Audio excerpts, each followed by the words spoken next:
Toda sociedad, para poder funcionar, necesita reglas que digan es aceptable y que no. Hoy vamos a hacer algo interesante. Vamos a abrir el libro que contiene las reglas más serias de El Salvador, su Código Penal. Así vamos a entender qué es lo que más valora y lo que elige proteger. Esta es, en el fondo, la gran pregunta, ¿no? ¿Cómo decidimos como grupo qué acciones son tan, pero tan dañinas que merecen un castigo formal, un castigo del Estado?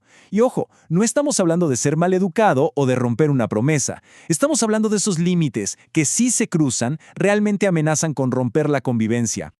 Y la respuesta a esa pregunta tan importante está justo aquí.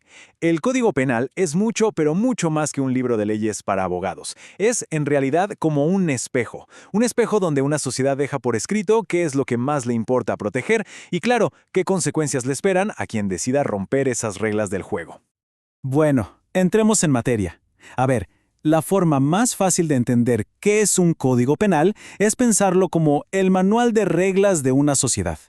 Pero no cualquier regla, ¿eh?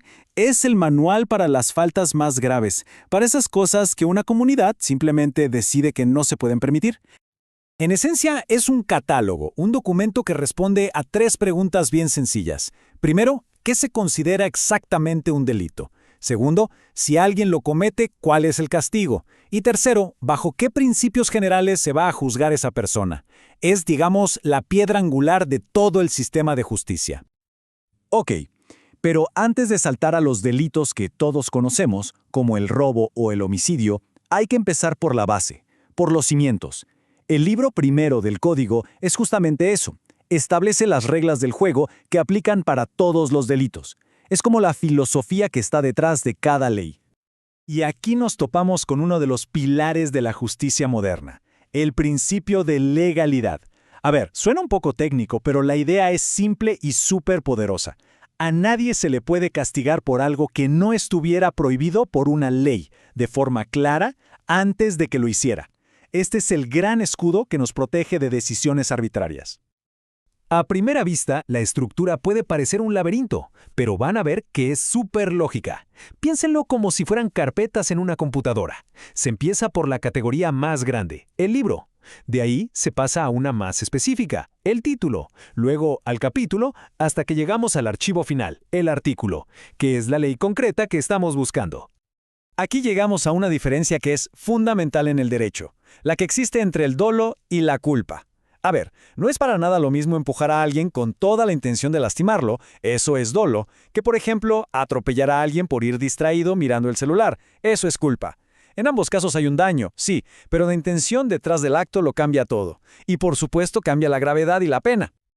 Bueno, ya que tenemos los conceptos básicos, veamos cómo todo esto se aplica en la práctica. Vamos a explorar la parte del código que nos protege de forma más directa a cada uno de nosotros. Podríamos decir que es el corazón de la ley penal. Y claro, ¿por dónde empieza el código a proteger?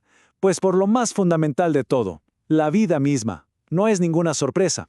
La vida es el bien más preciado, y por eso los delitos que van en su contra se consideran los más graves.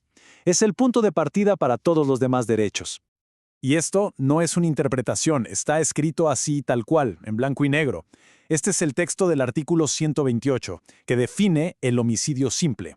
Es directo, es claro, quitarle la vida a otra persona tiene una consecuencia legal muy específica. Y esto nos muestra perfectamente que la ley no es plana, tiene matices. No todos los homicidios son iguales. Si la ley encuentra agravantes, como por ejemplo usar veneno, planearlo con anticipación o matar a cambio de dinero, ya no es un homicidio simple, pasa a ser un homicidio agravado. Y como ven, la pena aumenta de forma significativa. La ley no solo mira el resultado, sino el cómo y el por qué. Ok, ya vimos la protección a la persona, pero el código va más allá. No solo nos protege como individuos aislados, también se encarga de cuidar los intereses que compartimos todos como sociedad, el orden público, la seguridad y, claro, la propiedad. Después de proteger la vida y la integridad de las personas, la ley se ocupa de algo que nos permite vivir y desarrollarnos en comunidad, nuestra propiedad. El derecho a tener cosas sin el miedo constante a que nos las quiten es clave para el orden social. Veamos cómo lo maneja el código. A ver, fíjense en estas 2 palabras, que son la clave de todo. Violencia o intimidación. Esa es la esencia del delito de robo. No se trata solamente de tomar algo que no es de uno. El factor que lo cambia por completo es el uso de la fuerza o la amenaza contra la persona. Con esta tabla queda clarísimo, ¿verdad? El hurto es un delito contra la propiedad. Por ejemplo, alguien se lleva una billetera que estaba sobre una mesa sin que el dueño se dé cuenta. En cambio, el robo es un delito contra la propiedad y, muy importante, contra la persona. Es cuando alguien usa la fuerza o amenaza para que le entreguen esa misma billetera. Esa violencia es lo que lo convierte en un delito mucho más grave. Y bueno, al final de este recorrido creo que queda bastante claro que un código penal es muchísimo más que una lista aburrida de delitos y castigos. Es, en realidad, el plano de una nación. Nos cuenta qué es lo que más valora: la vida, la libertad, la propiedad, el orden. Al leer estas leyes no solo estamos leyendo un texto legal, estamos leyendo una declaración de principios sobre cómo esa sociedad quiere vivir, sobre cómo aspira a convivir en paz y con seguridad. Y con esta pregunta cerramos la reflexión. La ley no está tallada en piedra, no es algo inmutable. Es un documento vivo que tiene que evolucionar al mismo ritmo que la sociedad, porque a medida que nuestros valores y nuestros desafíos cambian, las reglas también tienen que hacerlo. La gran pregunta que queda en el aire no es si la ley cambiará, sino cómo, y quiénes decidirán ese cambio.